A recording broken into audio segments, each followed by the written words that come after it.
Pues estos son vídeos en directo, semanales, que forma parte de un proyecto que se llama Respirar el Mahabharata, que... Hola, bien, me alegro de veros, familia Pérez Levy. Un proyecto no, una performance, un ritual, un voto, que consiste en un Namaste Sugar, que consiste en... me alegro, que consiste en narrar durante 12 años seguidos el Mahabharata, la gran historia de la humanidad. Ahora hablaremos un poco más de esto, y estrenar cada año el 12 del 12 un espectáculo nuevo basado en la narración oral del Mahabharata.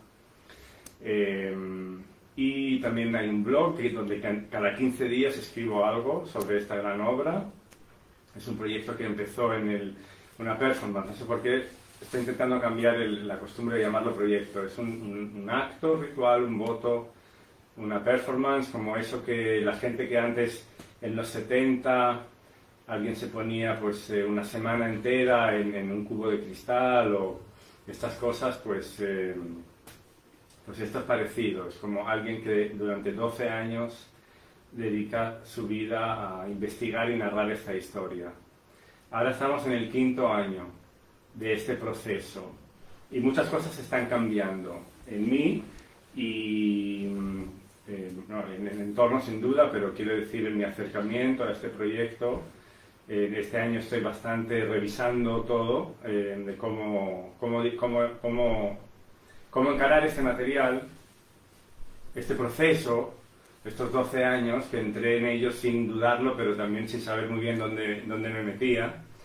Y bueno, parte de este proceso llevó a esta revalorización de la palabra oral y a sentir que existe la necesidad de que haya un espacio de encuentro donde a partir de la palabra, de la narración, la gente pueda reunirse a escuchar y compartir y debatir estas historias que son mucho más que entretenimiento. Son historias que producen por lo menos conciencia y preguntarse de dónde venimos, desde un lugar muy, muy importante y muy profundo. Pues de ahí salió la idea de tener un espacio semanal de narración así abierto, y empezó en un espacio público, en una tetería. En un momento lo paré porque no podía, por compromisos, y cuando hace un par de meses, pensé que ya tenía más tiempo y salió la idea de hacerlo online, como estáis viendo. Estos son estos vídeos. Es lo equivalente a estar en una tetería y que quien quiera pueda entrar y escuchar historias de la India. Pues esto es online.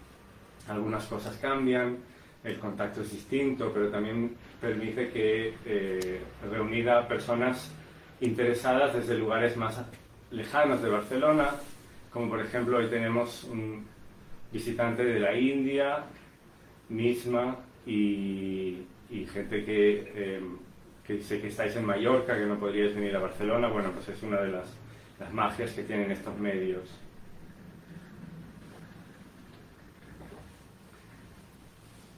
Pues una de las cosas que cambió al hacerlo online, en vivo, era todo improvisado. Yo nunca sabía qué iba a contar y qué me iban a preguntar. Incluso tenía Colombia, muy bien, pues ya tenemos otro país.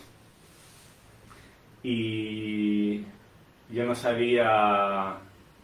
Saludos. Y yo no sabía, Margarita, yo no sabía... tenía incluso juegos con imágenes de deidades indias, o todo tipo de juegos que había iba trayendo durante el tiempo que estuve allí, también para sacar historias, para inspirar al que venía también, que muchas veces la gente venía sin saber muy bien qué querían escuchar. Entonces había juegos para sacar historias. Y en el vivo, cuando cambiamos a la versión online, pues yo siempre propongo que quien quiera escribir algo, quien quiera preguntar, podéis hacerlo durante el vivo, y también como queda grabado hay gente que lo ve después y escribe después, lo cual yo disfruto mucho. Entonces empezó a aparecer una lista de temas que yo quiero tratar, porque son preguntas interesantes. Y ahí empezó a cambiar esto. Nalini Malani Fan Club, qué bien. Me encantó la exposición, que la recomiendo mucho. Ahora alguien dice aquí Nalini Malani Fan Club. Pues no entiendo muy bien la broma, pero... vale, creo que sí. Pero bueno, de todas maneras recomiendo mucho la exposición de Nalini Malani en la Fundación Miró. Muy, muy, muy buena. Una artista de origen indio, pero bueno, más bien internacional, pero que nació en la India, vivió, creció y tiene muchos elementos indios en su arte que después es también muy universal. Sí, Fundación Miró. No sé qué he dicho, perdón, pero en la Fundación Miró están haciendo la exposición de Nalini Malani y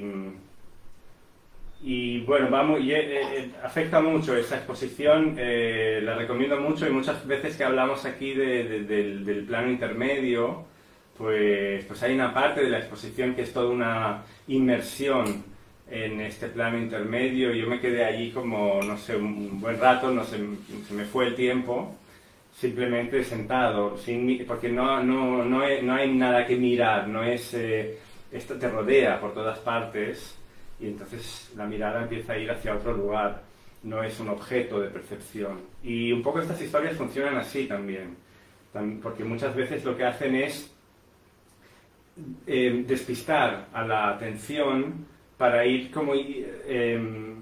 no sé cómo describir el proceso, pero hacen que se transforme el proceso de atención y no sea tan frontal, y que se vaya abriendo otro tipo de atención y percepción.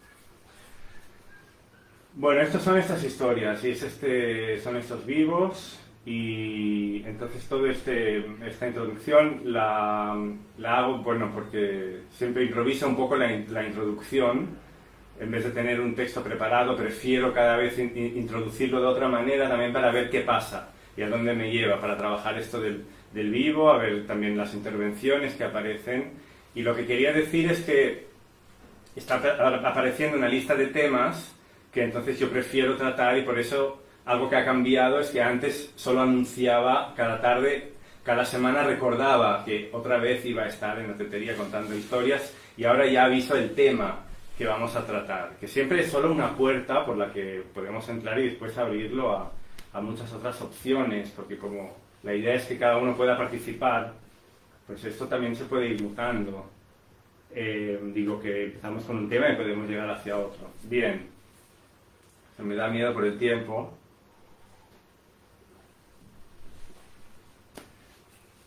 Pues habían varios temas, no era el que quiero tratar hoy, no es el que tocaba, pero como este es el último encuentro antes de agosto, y después voy a parar un mes, en septiembre seguiré, pero ahora también no sé cómo todo, vamos a ir viendo cómo van las cosas, y o sea, van a ir bien, pero bueno, todo está cambiando tan rápido que ya veremos cómo será, pero seguir sí, eso es parte de ese voto de 12 años, que en el contexto que sea iremos siguiendo. Y lo seguiré haciendo de la manera que pueda, y lo siento, esto ha sido un poco dramático, pero solo quiero decir que las cosas cambian, pero que en septiembre volveré a hacerlo, si Dios quiere. Y los temas, habían varios temas en la lista que eran un poco pesados para terminar el ciclo, para terminar el verano, sobre la maldad, sobre los dioses y los demonios. Entonces esto lo guardo, lo dejaré para septiembre, todos estos temas, los infiernos. Son preguntas interesantes, hay cosas interesantes que narrar sobre eso. Pero hoy he elegido una pregunta que me pareció muy interesante, que es si el Mahabharata dice algo del silencio. Me pareció un gran reto, muy interesante, y también creo que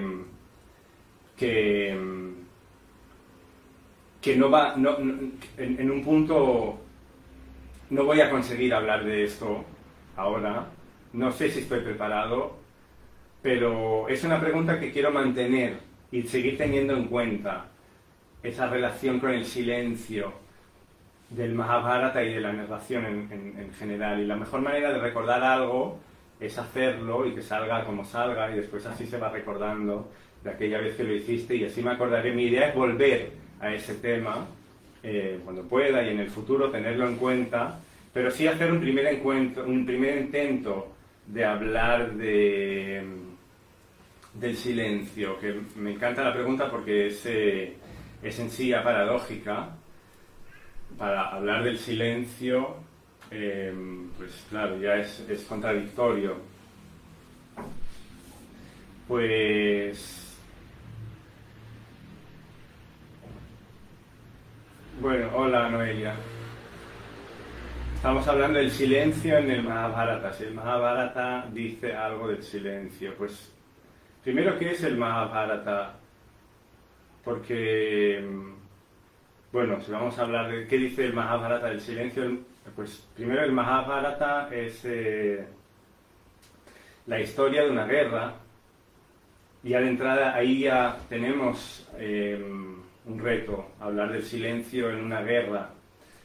El Mahabharata habla del conflicto que nos ha llevado a estar donde estamos. Hola, buenas tardes, Pedro. Estamos hablando del silencio en el Mahabharata. Y el Mahabharata habla del conflicto que nos ha llevado a estar donde estamos. Desde esta visión real, pero no literal, de que el mundo es cíclico, de que hay un proceso paralelo donde las cosas van para peor continuamente y a la vez renacen. La perfección renace, siempre renace el bien y el mejoramiento. Eso pasa en paralelo. Desde el punto de vista de la narración, esto se explica que cuando el mundo se crea es perfecto y todo el mundo sabe lo que tiene que hacer y lo hace en la sociedad humana. Y después hay un proceso inevitable de degradación por el que pasamos a una era en la que ya no todo el mundo sabe lo que tiene que hacer. Y después hay otra crisis y pasamos a una era en la que no todo el mundo sabe lo que tiene que hacer, y entre los que lo saben,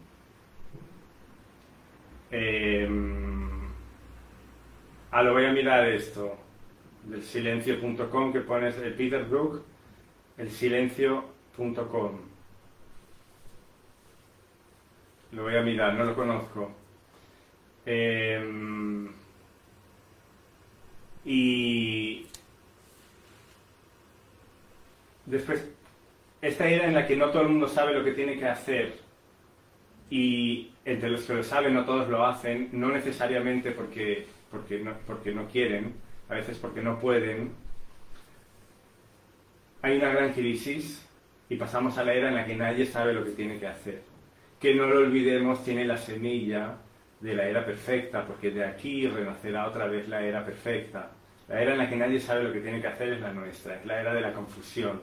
Y el Mahabharata habla de lo que pasó, la crisis última que llevó a donde estamos. Y lo que pasó es una gran guerra. Es una gran guerra civil, digamos, dentro de un mismo linaje, en el que participó toda la humanidad. Esto es importante porque la pregunta es el silencio en ese contexto. Sí tiene un lugar, obviamente. Y el Mahabharata, que es muy extenso, son miles de páginas, 7.000, 8.000 páginas,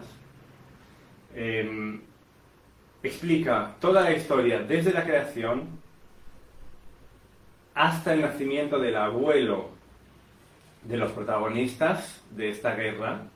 El abuelo también participa en esa guerra, pero digamos que hay como un repaso muy rápido de los elementos clave de la creación hasta que nace Bhishma, el abuelo de este clan que se divide por enredos que ahora no cuento, que lo podéis ver en vídeos anteriores. Por enredos se divide en dos facciones, que son primos, entre los cuales hay 5 hermanos, que son los hijos del rey pálido de Pandu, por lo tanto se llaman los Pándava, los hijos del rey pálido, 5 hermanos, que son hijos de 5 dioses distintos, muy relevantes.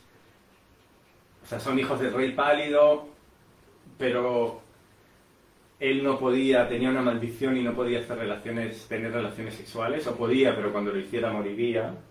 Y entonces su esposa le revela que ella conoce un mantra para invocar a dioses y quedar embarazada. Entonces ella invoca a 3 dioses a petición de él: el dios del orden, el Dharma; el dios del viento o la energía, Vayu; el rey de los dioses, Indra. Y nacen el primogénito, que es perfecto, Yudhishthira; el segundo, que es Bhima; y el tercero, que es Arjuna. Y la segunda esposa, que tenía el rey, pide usar el mantra e invoca a los gemelos divinos, a los Ashvin.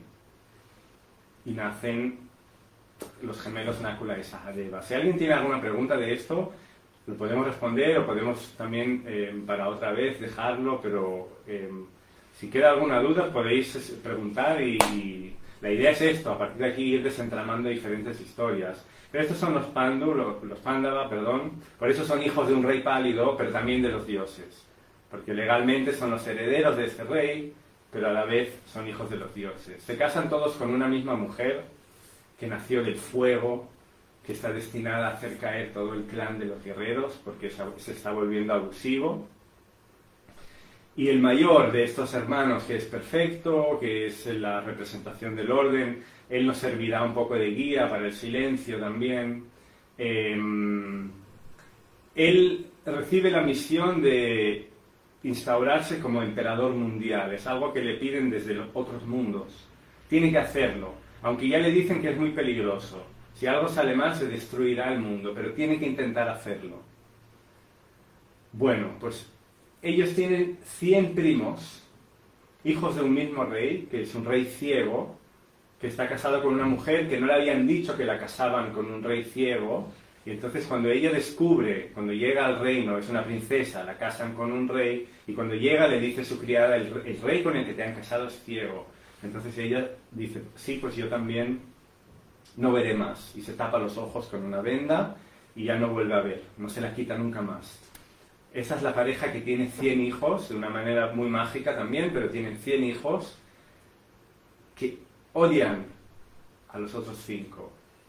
Por una cuestión muy simple, porque los otros 5 nacieron en el exilio, y cuando los 100 nacieron, eran los herederos del reino, hasta que no bajaron los 5 del exilio de la montaña y se presentaron cuando ya eran adolescentes, los primos. Entonces, de pasar a crecer toda tu vida convencido de que vas a ser el heredero del reino, que bajen de la montaña 5 hermanos y de repente ya no lo seas, pues el odio es ya irreversible, y también por las características de estos primos.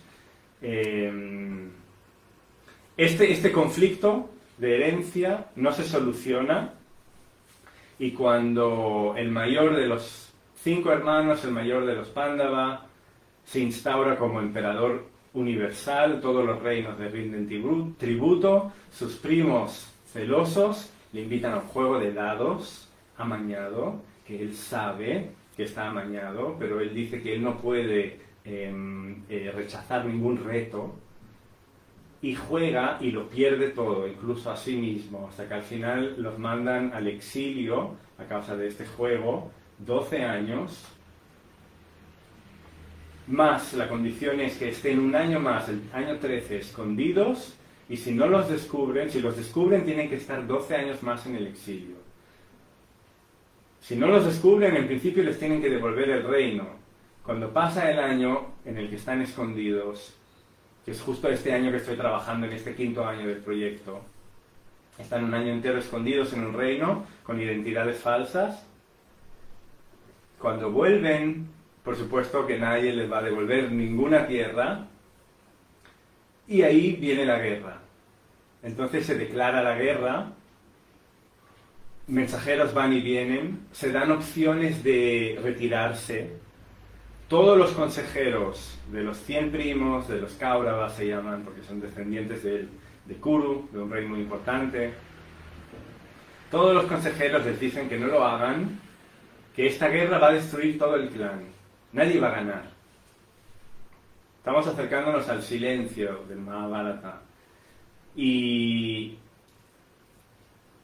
no quieren escuchar, no se lo creen, no les importa, es irreversible, quieren luchar. Y entonces empieza esta guerra, que dura 18 días y destruye efectivamente los dos clanes. Mueren todos los héroes, mueren los reyes importantes de todos los reinos que han venido a apoyar un bando u otro. Y sobre todo lo más importante es que se pierde algo de la dignidad humana que todavía había. Por ejemplo, antes no se luchaba de noche, las guerras eran de día y de noche sonaba un cuerno, una concha marina, y todos se retiraban a descansar hasta el día siguiente. Por eso dura 18 días. Sí, 18 días, exacto. Y en esta guerra fue la primera vez que alguien, por tan enfadado que estaba, atacó un campamento de noche.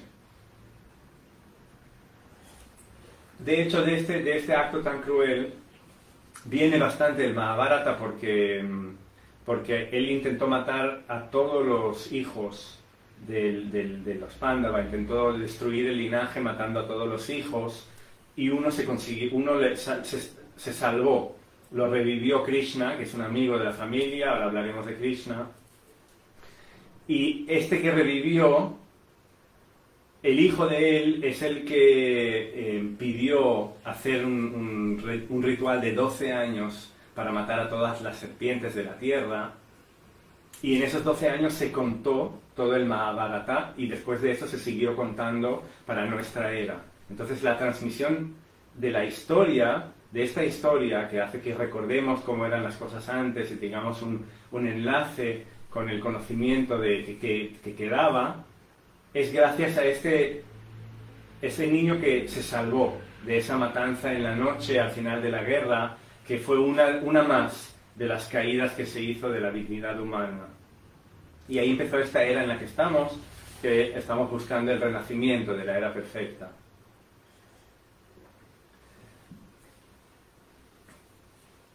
Pues, ¿qué tiene todo que ver con esto, con el silencio? Bueno, pues con lo que viene después. Esto que cuento no es el final del Mahabharata, es la mitad. Esta guerra.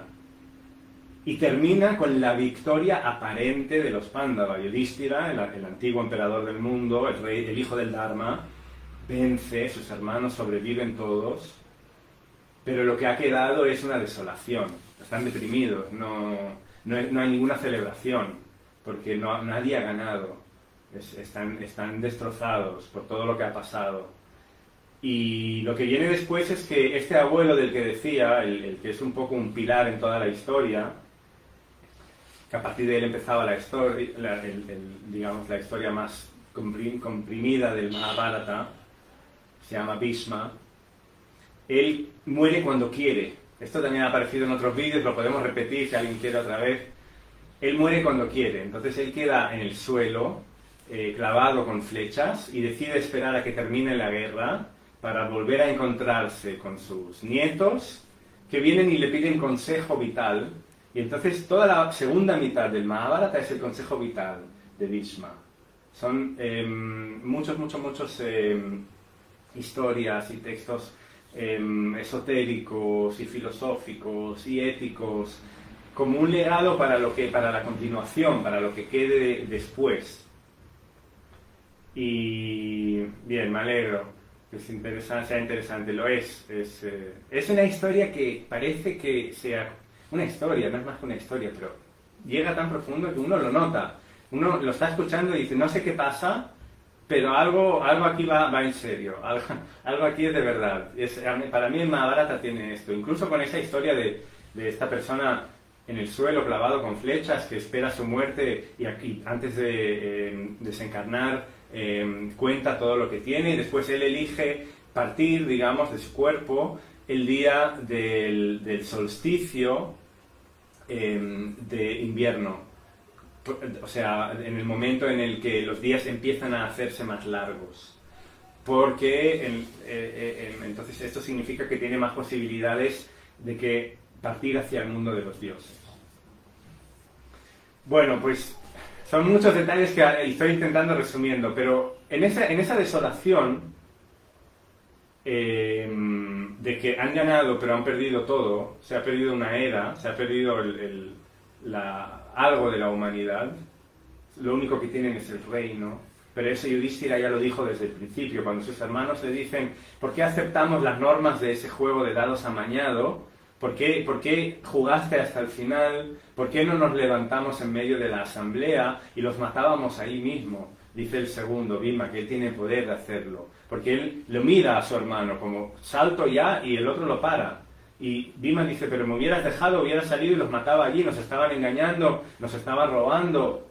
¿Por qué aceptamos todo esto? Y Yudhishthira le dice, porque tenemos que ser fieles a nuestra palabra. El reino se desintegrará igual, nosotros también, nuestros cuerpos se desintegrarán, lo que quedará es nuestra palabra, lo que quedará son nuestras acciones. Pues eso es lo que Yudhishthira tiene claro durante todo el proceso del Mahabharata, y él es el que queda y lo ha visto todo y ha visto cómo pasaba todo delante de él, con toda la tristeza de lo que pasa, y entonces después de esa guerra que él ha ganado, se hace el ritual donde se le vuelve a instaurar emperador del mundo. Y él se lo está mirando melancólico. No está celebrando nada por todo lo que ha pasado. Y él se lo mira con su melancolía y pregunta al sacerdote, ¿por qué sois 4 los sacerdotes? Como yo pienso que en qué estado tenía que estar para estar ahí mirando el ritual de su coronación como emperador mundial y ponerse a preguntar por qué sois 4, como que le venían preguntas existenciales, simbólicas. Y el sacerdote le dice, esto es un supremo misterio. Uno representa a la gente, otro representa a la acción, un tercero representa el instrumento y el cuarto es la emancipación, la liberación. O sea, el agente, la acción misma, el instrumento y la emancipación. Entonces le dice, la vista, el oído, el olfato, el gusto, el tacto, la mente y la conciencia o el discernimiento, estos son los medios, lo que está relacionado con el agente, todos los sentidos. Entonces, lo que se ve, el olor, el sabor, el tacto, lo que se oye, los pensamientos y lo que comprendemos, todo esto es, que siempre me confundo esto, es la acción. Eso es la acción misma. Y el que ve, el que huele, el que oye, el que saborea, el que siente, el que piensa y el que entiende, este es el instrumento. Voy bajando porque el chat del Facebook hay que ir bajando. Este es el instrumento. Y lo que va más allá de todo esto, más allá de lo que se ve y lo que se oye y los sentidos, eso es la liberación, le explica el sacerdote sobre este ritual. Y entonces le dice, estoy mirando porque hay como varios puntos importantes que no quiero dejarme ninguno. Dice, todas estas cualidades de las que estoy hablando son las formas de los dioses. Y todo lo que la acción, digamos, lo que se ve, lo que se huele, lo que se piensa, esto tiene que estar entregado, como eso es una oblación, es la oblación del ritual. Esto es una oblación que se vuelca, hola Graciela, al fuego interior, que está en todas partes. Entonces, el que está confundido piensa que come para sí, que ve para sí, que siente para sí. Pero todo esto es una entrega al fuego interior. Y así el que va más allá de esto es el que se puede emancipar. Y aquí estamos un poco llegando a lo del silencio, a la pregunta del silencio. Porque ¿cómo se habla del silencio? De eso empezaba. Entonces necesitaba esa historia para poner el ejemplo. ¿Qué es el silencio realmente? Es aislarse, porque entonces queda dentro el ruido interior. Queda, aunque nos aislemos de los sentidos, todavía hay todo un océano interior que... ¿cuál es el silencio exactamente? El silencio es recepción a todo lo que pasa. Esa pregunta es muy interesante, por eso digo que esto solo es la primera vez de la que me gustaría hablar de esto, sabiendo que será imperfecto, pero quedará la semilla para seguir haciéndolo y hacerlo mejor otras veces, porque es algo que es como el límite de la narración. ¿Cómo hablar del silencio? Entonces te callas, pero ya no estás narrando. Pero el silencio, ¿qué es? Es todo lo que nos rodea. También es silencio. Silencio interior o silencio exterior. Si no pasan coches, hay silencio, pero se escuchan otras cosas. Es una cuestión de volumen. Pues es muy interesante, porque él está diciendo que todo esto que sentimos y pensamos y tenemos dentro y fuera, cuando se entrega al fuego interior, entonces hay una emancipación, que quizá esto estaría cerca del silencio. Y también es interesante que en ese momento, cuando el sacerdote responde eso, también le cuenta una historia, que parece que es curioso, porque ¿qué tiene que ver esa historia? Pues va de eso. Le dice, cuando al inicio de los tiempos, las serpientes, los naga, estas serpientes astrales o serpientes que viven entre mundos, que toman las formas que quieren, fueron todas al origen, al que da formas a las cosas, al Prajapati, que es el ser original, el señor de todos los seres, que es un sinónimo en muchos contextos de Brahma, que es el que expande las cosas, que muchas veces siempre cuento esto de que desde el ser original, donde está todas las contradicciones, más allá de la dualidad, nace un tallo y se abre una flor de loto, y los pétalos se abren en todas las direcciones y son todas las formas de la realidad, y en el medio está Brahma, que es el que expande todo esto. Este es Brahma, es el origen de las formas y de todo. A él acudieron los Naga y le preguntaron qué tenían que hacer en el mundo, y lo que él expresó es el sonido Om, como una vibración que hizo que todos los nagas se fueran hacia todos los lados y empezaron a hacer lo que tenían que hacer. Y a partir de entonces, los dioses se volvieron los que ayudan a los sabios a emanciparse. Los enemigos de los dioses, los asura, desarrollaron sus rasgos negativos, y las serpientes desarrollaron la tendencia a morder a las personas. Todo esto es por el sonido Om, que es la vibración, que es todo, es la vibración cósmica. Que quizás el silencio sea eso, que el silencio es una vibración, precisamente el silencio es un sonido, pero bueno, a eso quería ir. Ahí cada uno puede interpretarlo, pero es una historia que abre muchas preguntas que son las mejores, las que más me gustan, y también para hablar de este tema del silencio, ¿no? Como no es el rey ciego que se tapa, o la esposa del rey ciego que se tapa los ojos y ya no ve, sí que ve, está en contacto con el mundo, a su manera, pero hay algo más en esto del silencio. No sé si alguien quiere decir algo de esto. Eso es un primer acercamiento al tema. Y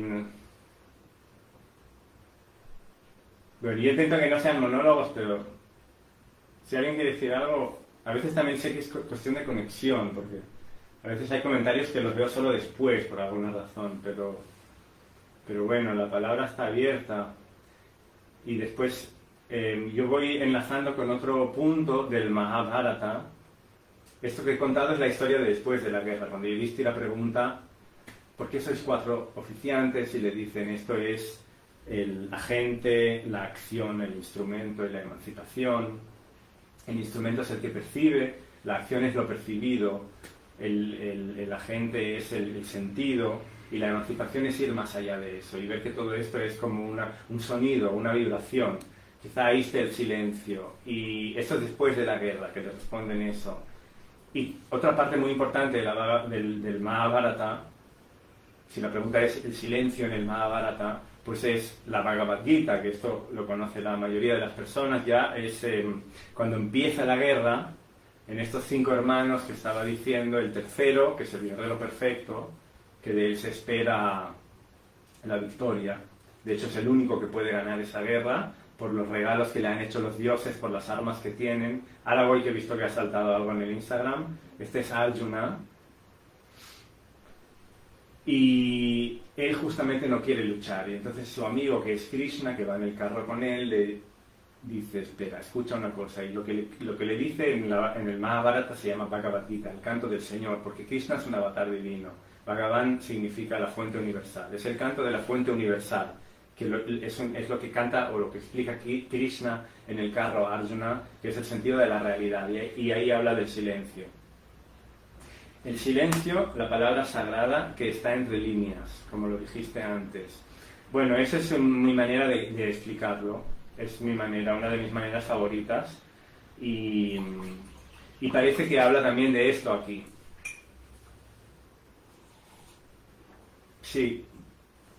Pero esto que hay entre líneas también es una vibración. Un poco quería ir más allá de eso hoy también por esta relación con la Bhagavad Gita. Entonces, ¿dónde aparece el silencio? Quizá en todo el Mahabharata, pero hay un punto concreto en que Krishna habla del silencio, porque entonces Arjuna dice, yo no quiero luchar. Estoy resumiendo la Bhagavad Gita muy así, rápido. Y Krishna le dice, no te confundas, es lo que te toca hacer. Porque aparte todo esto es una ilusión, nada mata ni muere, sino que todo continúa. Y entrégate a hacer las cosas sin esperar nada a cambio. Esta es la liberación. Haz lo que te toca sin esperar nada a cambio. Y claro, la reacción de Arjuna es preguntar preguntas sobre esto. Él se sorprende y le dice...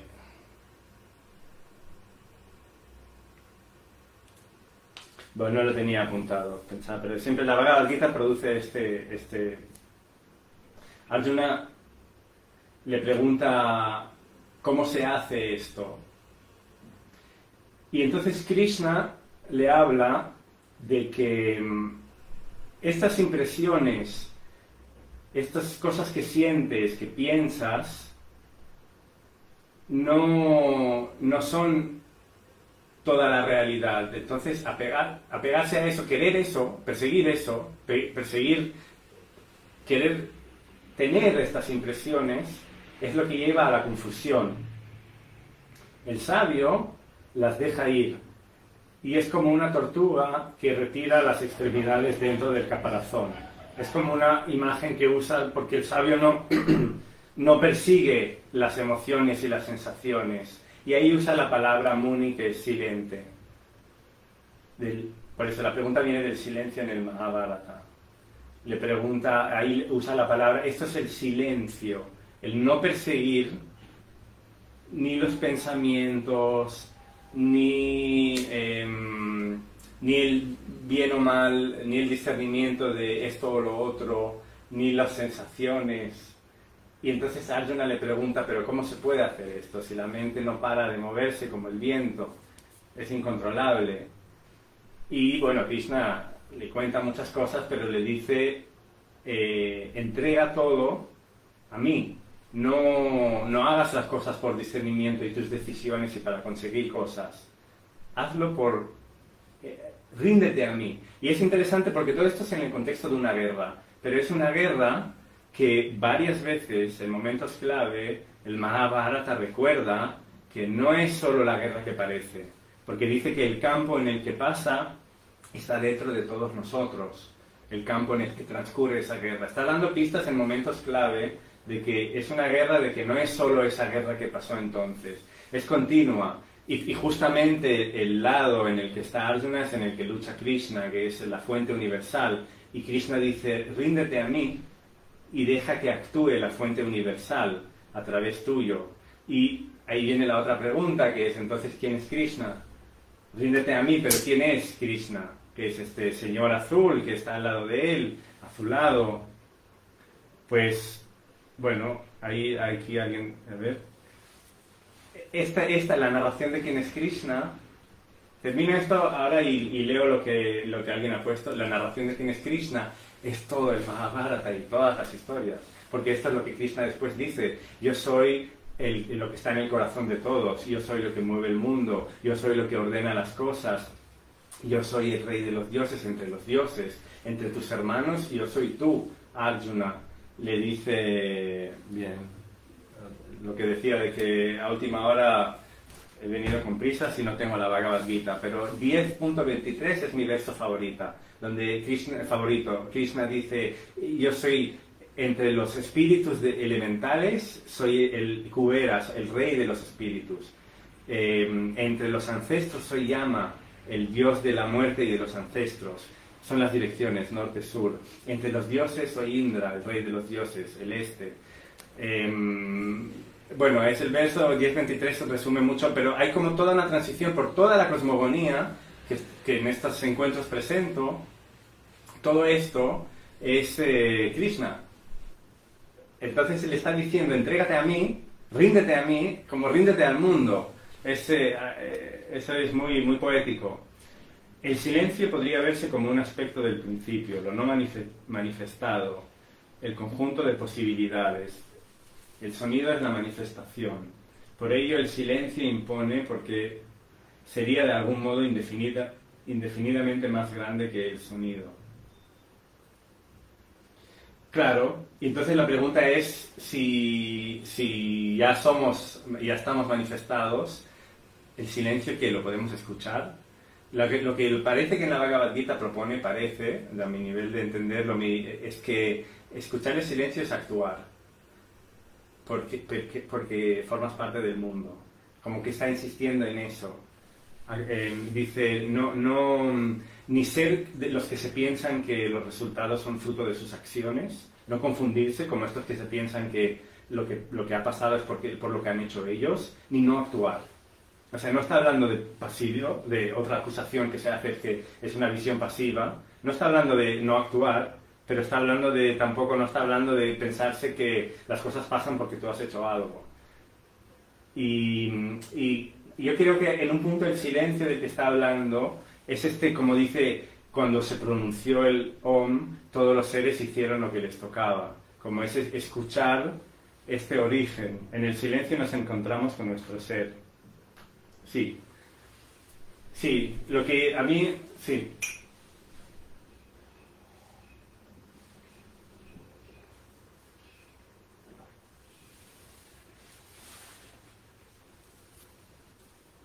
Sí, en el silencio nos encontramos con nuestro ser y entonces todo esto son palabras también. Por eso la pregunta es cómo narrar esto.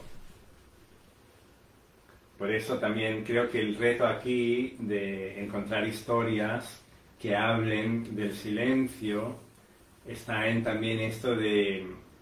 O sea, para todo esto de lo que estoy hablando parece que lleve a un lugar meditativo, a un lugar de escucha, que equivaldría pues a meditar en silencio, o sea, lo que sea eso, pero bueno, ahí está también, ¿no? Si uno se sienta a meditar, ¿está en silencio o todavía queda? Obviamente silencio en una manera de decirlo es callar, pero después hay más, porque siguen cosas dentro. Pero el reto aquí era narrar el silencio. ¿Dónde el Mahabharata habla del silencio? Pues un poco las referencias que he encontrado son estas, de esta historia de Yudhishthira, donde pregunta una pregunta que parece casual sobre por qué son 4 sacerdotes en la ceremonia de coronación, y le dicen que son los aspectos pues el agente, la acción, el instrumento y la liberación de esto, y que todo este sistema de relaciones entre percepciones y interpretaciones de las percepciones y objetos a percibir, todo ese sistema solo es la base del ritual, pero el ritual va a la liberación. Y después el mismo sacerdote a continuación le cuenta esa historia del Om. ¿Por qué se la cuenta allí? Pues porque tiene que ver con esto, creo yo. Saludos, cielo. Y bueno, y ahí pues la relación con la Bhagavad Gita, que es un poco como está en el medio del Mahabharata y es mucho el referente. Y también aquí comparto un poco porque el Mahabharata va de una guerra, y lo que yo estoy viendo es que en este proceso de este voto de narrar el Mahabharata durante 12 años, por una cuestión de sincronías, que justo la semana pasada comenté el tema de las sincronías, esto de estas uniones del interior con el exterior, veo que va pasando que a medida que transito la historia, porque voy narrándolo por orden, el Mahabharata, aunque cada espectáculo del 12 del 12 es independiente, yo voy siguiendo el orden. Y por ejemplo, este año estoy pasando por la historia del confinamiento de los Pándava, de que ellos están encerrados en un palacio un año entero esperando para que no los encuentren sus enemigos. Como cuántas sincronías que si las niegas, allá tú, pero yo me las encuentro más y más. Entonces todo el rato tengo pendiente de que lo que viene para mí, sobre todo, digamos, si estoy haciendo este ritual, es la guerra del Mahabharata. Y no hay que menospreciarlo eso. Entonces, de ahí muchas preguntas sobre esta guerra de que se vuelva no exterior, sino interior, y muchas preguntas también que siempre me he hecho de la paz y la guerra, y bueno, algo que pregunté una vez a mi maestro, que si la guerra y la paz siempre existirán, porque no existe guerra sin paz, por una cuestión de cómo son las cosas, de que la luz existe porque existe la oscuridad, reconocemos la paz porque existe la guerra, entonces de alguna manera nunca desaparecerá ni la paz ni la guerra. Pues claro, lo que me dijo es que no, pero esto se puede llevar a un punto medio en el que sea una lucha interior de cada uno, y que no tengamos que hacer la guerra exteriormente, sino enfrentarnos interiormente a nuestros conflictos, y eso ya es una guerra. Pues yo necesito hacer eso, cuanto más en serio tomármelo y entrar en este lugar interior, porque si no, sincrónicamente se va a convertir esto en una batalla exterior, que puede ser un conflicto con mi esposa, un divorcio, muchas maneras de batallas pueden haber terribles, conflicto familiar, para no irse tampoco a lo más dramático, pero sí está ese llevarlo al punto medio, y la Bhagavad Gita es el referente de esto. Es como la luz en el centro del Mahabharata, que está todo el rato diciendo, en todo esto que pasó, en toda esa gran crisis, algo se legó para nuestra era, que la esencia está en la Bhagavad Gita, que es este recuerdo de lo que había, de lo que si estamos confundidos y no sabemos qué hacer, pero hay esta guía, esto que está en el centro del Mahabharata o entre líneas. Bueno, esto quería compartir así más en lo personal, pero eso, no sé si alguien quiere decir algo.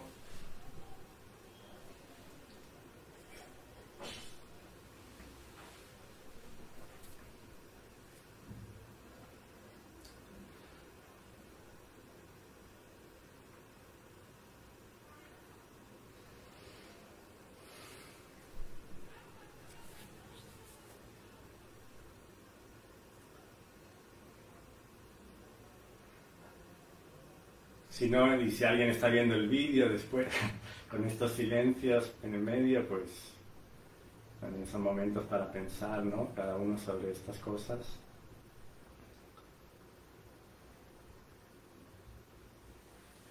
Creo que Sobre todo está claro que el Mahabharata no es solo una anécdota, no es una historia exterior, no es algo exótico de otra cultura, va mucho más allá. Es uno de los debates que hay sobre el Mahabharata, de si es un... ¿Qué es el jajaja? ¿Por qué? Sí. Sí, los silencios, ¿no? Claro, estamos hablando de silencio, pues al final terminamos con silencios. Pero la idea era narrar esto, que dice el Mahabharata sobre esto. Y de momento he encontrado estas dos historias. Y también no quería traer demasiado, porque también me he dado cuenta de esto, de que si lo que busco es el encuentro oral, pero vengo con historias que al final son tan largas que casi no me da tiempo de contarlas, pues no hay mucho sitio para que la gente participe. Pues estos silencios son importantes.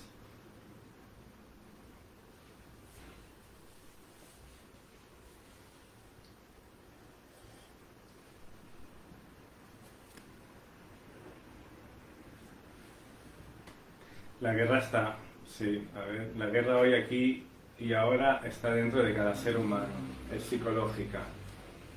Conócete a tú mismo de adentro hacia afuera. Sí, sí, algo así también es lo que le dice Krishna a Arjuna, ¿no? Y en la Bhagavad Gita. Y por eso ese verso tan importante en el que dice: ríndete a mí, entrégate a mí, porque es el que mueve esto. Y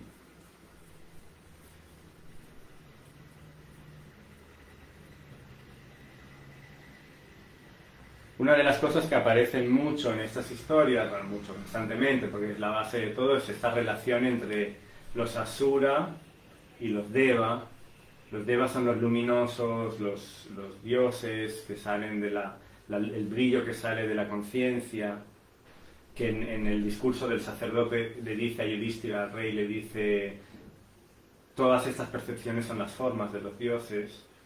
Y los Asuras son sus enemigos, que tienen tendencias negativas, destructivas. No creo que sea psicológica la guerra, somos más que el psiquismo. Sí, yo no he dicho de que sea psicológica. O lo dices en general. Cuando digo para adentro es mucho más que psique. No es solo psicológico. No, hay mucho más. De eso estaba hablando ahora justamente con los dioses y los Asura, que Asu es aliento vital. Y en algún punto también, y también lo he visto escrito así tal cual en un Upanishad, creo que es el Brihadaranyaka Upanishad.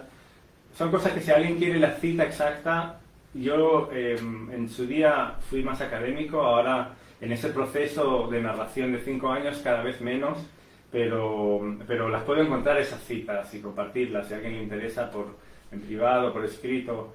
Y porque recuerdo dónde estaba.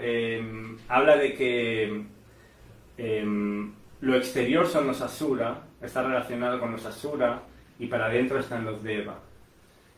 Que eso es muy interesante, porque ¿dónde pones ese límite de exterior e interior? ¿En la piel o en algo más? Pero es una manera como de decir, que es muy poética, de decir que cuando se exterioriza algo, siempre es limitado y se puede destruir, porque el cuerpo para afuera, la forma, los huesos, la piel, todo eso es lo que se decae, y para adentro está el sendero de los dioses, que es infinito y lleva a la inmortalidad.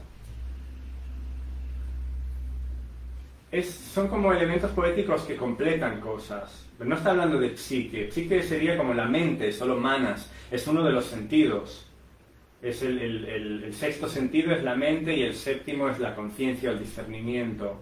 Pero todo esto forma parte del paquete de los elementos del ritual, y todo esto se tiene que entregar al fuego interior, lo que le dice en la historia. Sí que sería la mente, el análisis de lo percibido, pero hay algo más después, más allá, entrando en ese fuego. El fuego es el portal que lleva al mundo de los dioses. de los luminosos para adentro, y ahí está la inmortalidad. Entonces es un poco, a ver,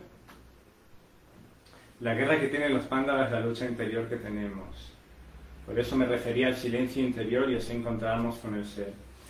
Exactamente, todo esto son, lo que digo, son maneras de narrar algo que va más allá de estas palabras, que al final nunca las palabras serán suficientes para hablarlo, pero sí que este encuentro de hablarlo y narrarlo y contarlo nos recuerda la importancia de esto. Esto creo que es el mayor tesoro de estas historias.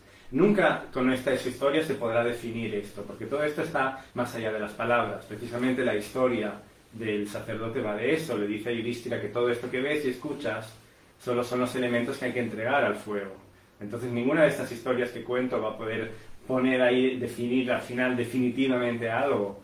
Solo nos recuerda el mero encuentro de encontrarnos y escucharlas juntos, es lo que nos recuerda la importancia de esto.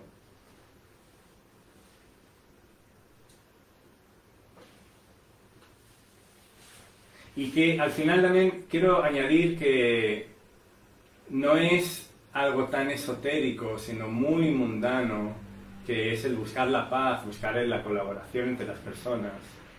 Pero es un lenguaje que es necesario, porque no somos solo psique o solo materia. Tenemos también esa conexión con estos planos, que la fantasía entra en ellos, y la poesía y la palabra inconclusa son necesarios para el ser humano, también para colaborar y para encontrarnos. Entonces, para mí, eso de buscar el ser y la lucha interior no es un trabajo esotérico, individual, sino que son maneras de decir poéticamente, encontrar la manera de entendernos, de colaborar, de ser humanos, de ser una comunidad, que es algo muy mundano, y por eso el silencio es necesario, el silencio en el sentido de receptividad. Bueno, en eso vamos, esa pregunta era la de hoy, que es el silencio en el Mahabharata, precisamente el silencio en una guerra. ¿Qué puede decir una historia de una guerra sobre el silencio? Es muy interesante esto.